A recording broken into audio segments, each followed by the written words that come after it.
Hello बच्चों, good morning, नमस्ते। बच्चों, आज हम अपनी हिंदी की पाठ्य पुस्तक वीणा का पाठ 15 पढ़ेंगे। बच्चों, इस पाठ का नाम है लोकगीत। बच्चों, इसे पढ़ने के बाद हम इसी वीडियो में पाठ का अभ्यास कार्य भी करेंगे तथा साथ ही प्रश्नों के उत्तर भी देखेंगे, जो कि आप बाद में वीडियो को रोककर अपनी कॉपी में नोट कर लेंगे या लिख लेंगे। तो बच्चों, बने रहिए मेरे साथ और वीडियो पूरा देखिए। आइए चलते हैं पाठ की तरफ। जैसा कि आप जानते हैं, इस पाठ का नाम है लोकगीत। सबसे पहले बात करते हैं कि लोकगीत क्या होता है। बच्चों, आपने देखा है कि शादी विवाह त्योहार या किसी खुशी के मौके पर हमारे घरों में गांव में गीत गाए जाते हैं। हमारे दादी नानी बुआ ताई आदि सभी लोग मिलकर तरह तरह के गीत गाती हैं। साथ में ढोलक मंजीरा आदि भी बजाए जाते हैं। बच्चों, ये जो तरह तरह के गीत गाए जाते हैं अलग अलग मौक़ों पर, यही लोकगीत होते हैं। ये गीत हम अपनी खुशी और परंपरा संस्कृति को दिखाने के लिए गाते हैं। ये गीत अलग अलग जगहों पर अलग अलग भाषाओं में हो सकते हैं, जैसे कि हम इस पाठ में भी देखेंगे। कुछ अलग अलग भाषाओं के उदाहरण इसमें दिए गए हैं, जैसे कि ब्रज भाषा में, भोजपुरी में और भी हैं। तो इन सभी उदाहरणों को हम पढ़ेंगे और साथ में गाएंगे भी। तो चलिए शुरू करते हैं। सबसे पहले हम ये लेते हैं ब्रज भाषा वाला लोकगीत। ब्रज भाषा जो कि इधर ब्रज क्षेत्र में बोली जाती है, मथुरा वृंदावन साइड में। हमारे यहाँ भी, हमारे गांव में हम सभी लोग यही भाषा बोलते हैं। तो चलिए सबसे पहले हम इसे गाते हैं। ये ब्रज भाषा में एक होली के अवसर पर गाया जाने वाला गीत है। तो ठीक है, अब हम मज़े से इसको गाते हुए पढ़ेंगे और आप सब भी हमारा साथ दीजिएगा।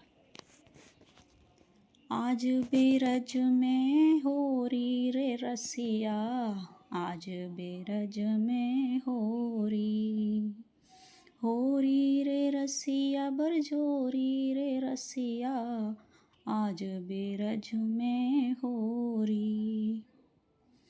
उड़ते गुलाल लाल भये बादर, उड़ते गुलाल लाल भये बादर, केसर रंग में घोरी रे रसिया, आज बेरज में होरी। बाजत ताल मृदंग झांझ ढप, बाजत ताल मृदंग झांझ ढप, और नगारे की जोरी रे रसिया, और नगारे की जोरी रे रसिया, आज बेरज में होरी रे रसिया, आज बेरज में होरी। तो बच्चों, ये तो हुआ ब्रज भाषा का लोकगीत। अब इसी में आगे एक उदाहरण भोजपुरी भाषा के लोकगीत का है। तो चलो हम सब इसको भी मिलकर गा लेते हैं। सुंदर सुभूमि भैया भारत के देशवासे, सुंदर सुभूमि भैया भारत के देशवासे, मोरे प्राण बसे हिम खोहरे बटोहिया, मोरे प्राण बसे हिम खोहरे बटोहिया। एक द्वार घेरे रामा हित हिम कोतबल वासे, एक द्वार घेरे रामा हिम कोतबल वासे, तीन द्वार सिंधु गहरावे रे बटोहिया, तीन द्वार सिंधु गहरावे रे बटोहिया। तो बच्चों, ये भोजपुरी में हमने लोकगीत गाया और ये हमारे भारत देश के संबंध में है, जिसमें कहा गया है कि हमारे भारत देश की भूमि बहुत सुंदर है, इसमें हमारे प्राण बसते हैं।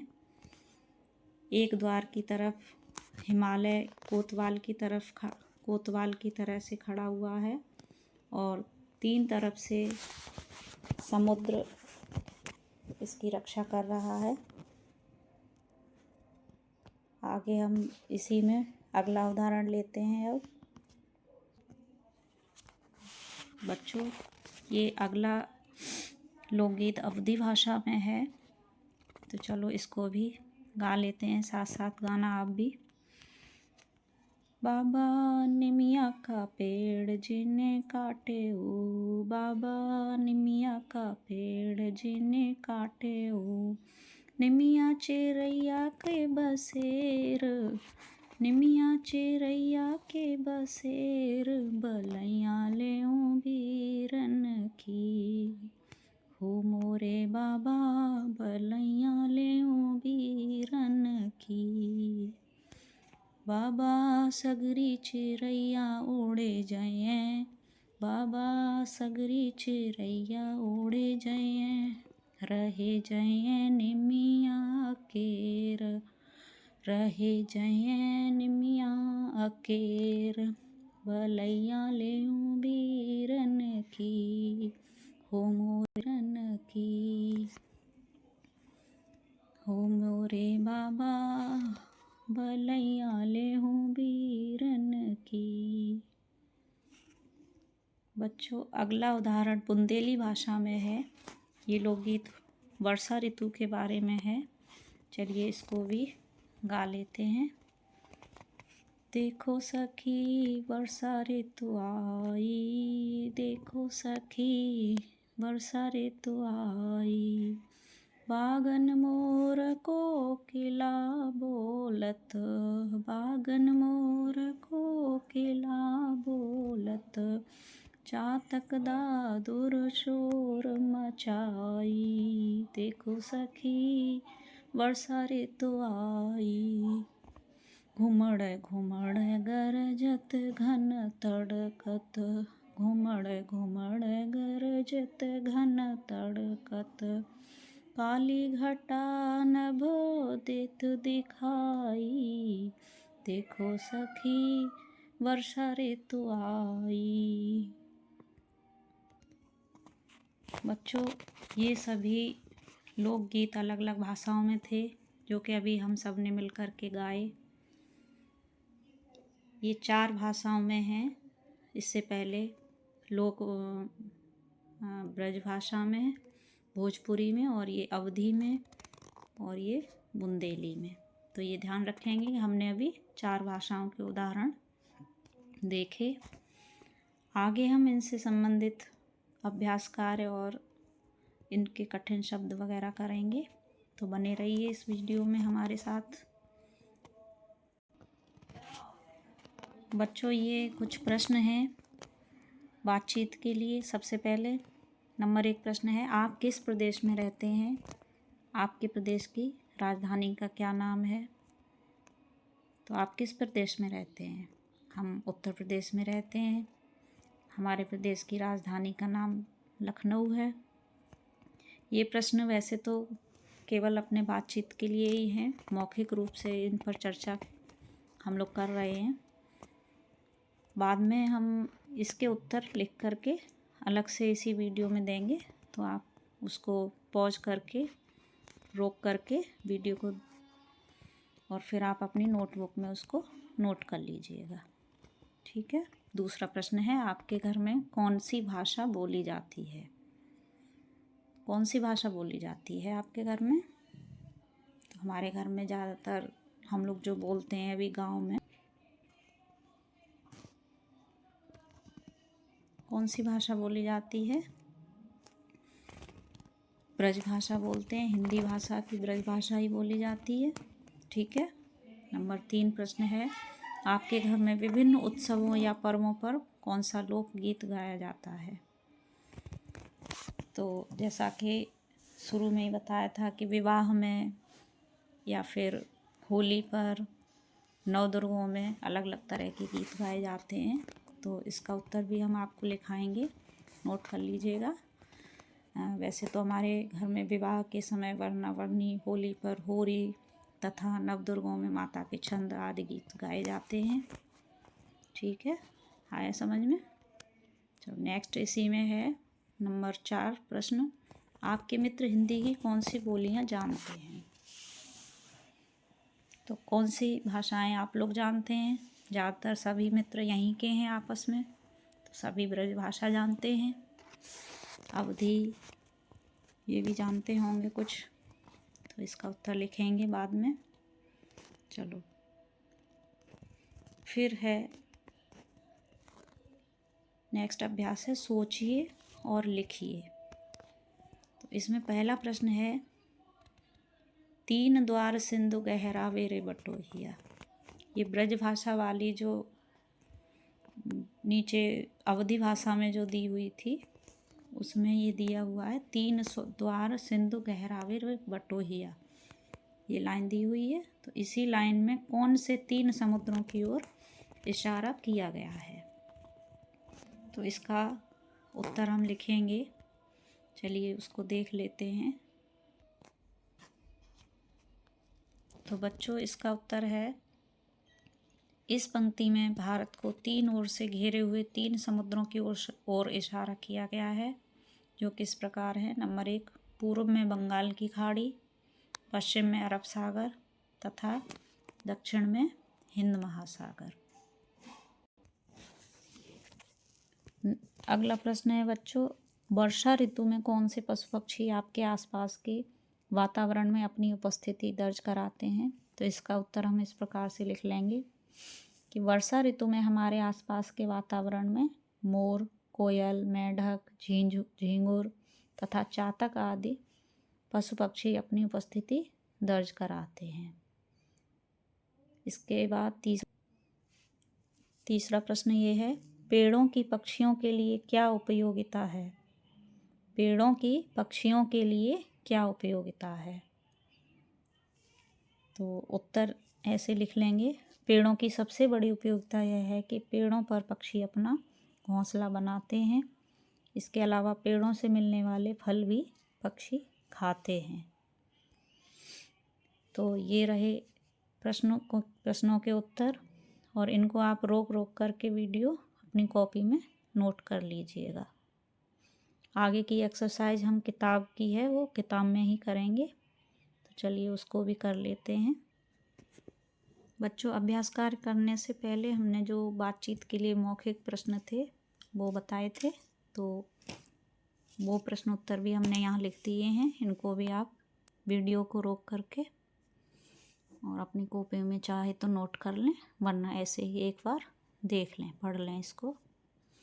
ठीक है, चलिए अब हम इसके बाद जो किताब में एक्सरसाइज दी हुई है उसको करेंगे। देखिए बच्चों, ये जो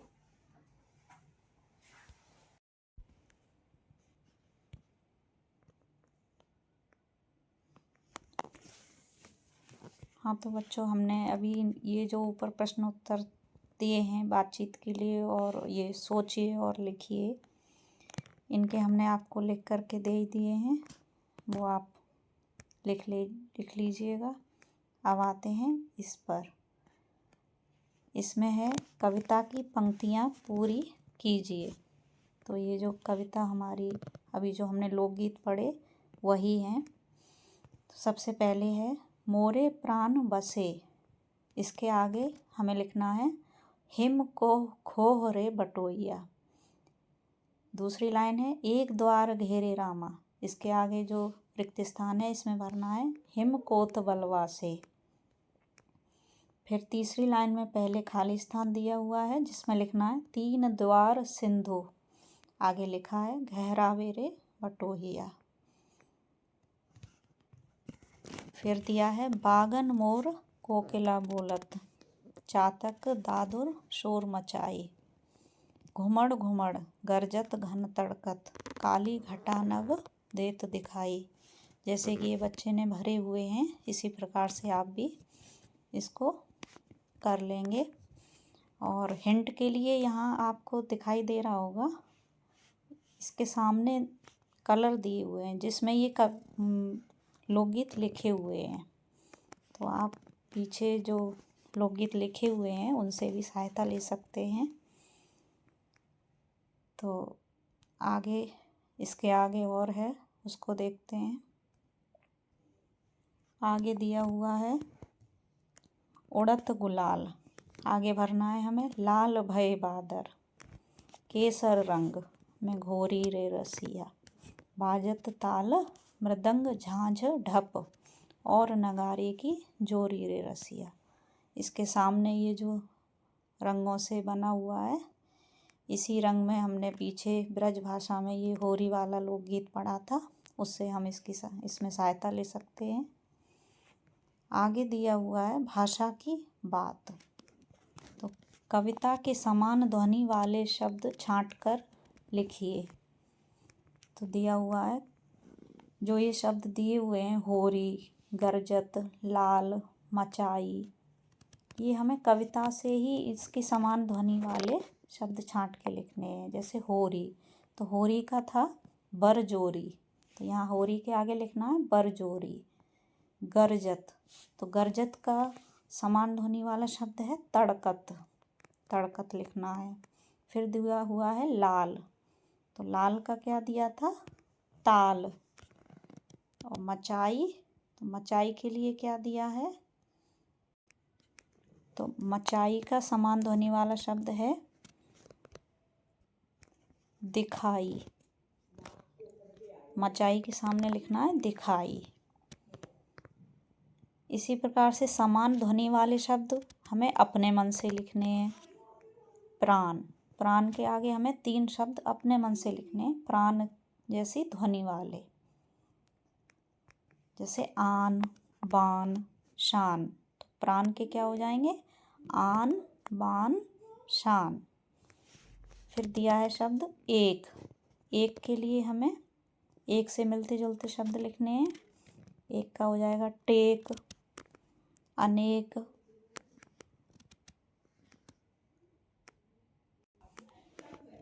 एक। एक का क्या हो जाएगा, सेक, टेक, अनेक। तो एक के लिए ये शब्द हो जाएंगे। फिर दिया हुआ है काली। काली के लिए क्या हो जाएंगे समान ध्वनि वाले, नाली, खाली,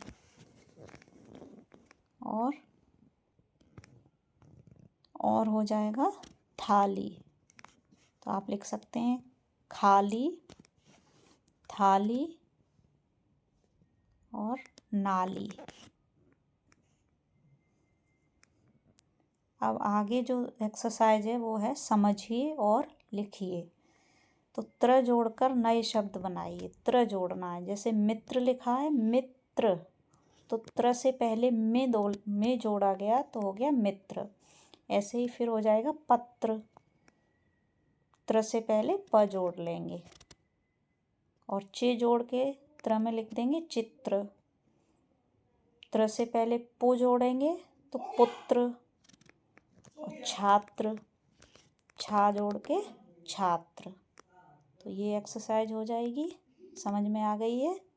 और अगर कुछ समझ में नहीं आता है, कोई समस्या है, तो इस वीडियो के नीचे कमेंट में लिख करके आप डाल दीजिए, हम उसका जवाब ज़रूर देंगे। बच्चों, अगली एक्सरसाइज है सही अर्थ की जोड़ी बनाकर लिखिए। तो सबसे पहला शब्द है बरजोरी। तो बरजोरी का अर्थ हमें कहाँ से मिलेगा, ये जो 4 अर्थ दिए हुए हैं। नंबर 1 पुलिस अधिकारी, बल का प्रयोग, मेढक, समुद्र। तो बरजोरी का अर्थ है बल का प्रयोग, तो बरजोरी को मिलाएंगे बल का प्रयोग से। दूसरा शब्द है कोतवाल, तो कोतवाल को मिला देंगे पुलिस अधिकारी से। कोतवाल कौन होता है, पुलिस अधिकारी। फिर दिया है सिंधु। सिंधु का अर्थ क्या होता है, समुद्र। सिंधु जो मिलाएंगे हम समुद्र से मिलाएंगे। दादुर, धाधुर होता है मेढक, धाधुर को मेढक से मिला दीजिए। नंबर 3 पे दिया हुआ है सही अर्थ वाले वाक्य पर सही का चिन्ह लगाइए। तो सबसे पहले लाइन दी हुई है, एक द्वार घेरे रामा हिम कोतवलवा से। तो इसका क्या अर्थ है, हम उससे मिला देंगे। तो 2 लाइनें दी हुई हैं, भारत के एक द्वार की रक्षा हिमालय पर्वत कर रहा है। और दूसरी लाइन दी है कि भारत के एक द्वार की रक्षा बर्फ में सैनिक कर रहे हैं। तो इसमें सही कौन सा है, सही है भारत के एक द्वार की रक्षा हिमालय पर्वत कर रहा है, पहला वाला सही है। इसके आगे हमें टिक का निशान लगा देना है। फिर दिया है ख नंबर पे, उड़त गुलाल लाल भय बादर। इसका अर्थ क्या है, तो इन दोनों में से पहले दोनों को पढ़ लेंगे। गुलाल के उड़ने से बादलों का रंग लाल हो गया है, यही सही है, इसी पर टिक लगा देंगे। दूसरा दिया है लाल गुलाल उड़ने से वातावरण गुलाल के बादलों से घिर गया है, ये गलत है, इसको छोड़ देंगे। इसमें भी पहला वाला सही है। अगली एक्सरसाइज है कि आप अपने क्षेत्र इलाके में गाए जाने वाला कोई लोकगीत चार्ट पर लिखकर अपनी कक्षा में लगाओ। तो ये आप स्वयं कर सकते हैं। आपके गांव में, घर में जो सबसे अच्छा लोकगीत आपको लगता हो, आप उसको चार्ट पर लिख करके लाइएगा। तो बच्चों, ये हुआ आपका पाठ 15 कंप्लीट। और आपको कैसा लगा वो आप कमेंट में लिख करके ज़रूर बताइएगा। किसी प्रकार की कोई समस्या आ रही हो वो भी लिख दीजिएगा, उसका भी जवाब हम देंगे। और चैनल को सब्सक्राइब अवश्य कर लीजिएगा, ताकि आगे के जब पाठ पढ़ाए जाएं तो उसका नोटिफिकेशन आप तक ज़रूर पहुंच सके। थैंक यू बच्चों, थैंक यू, धन्यवाद।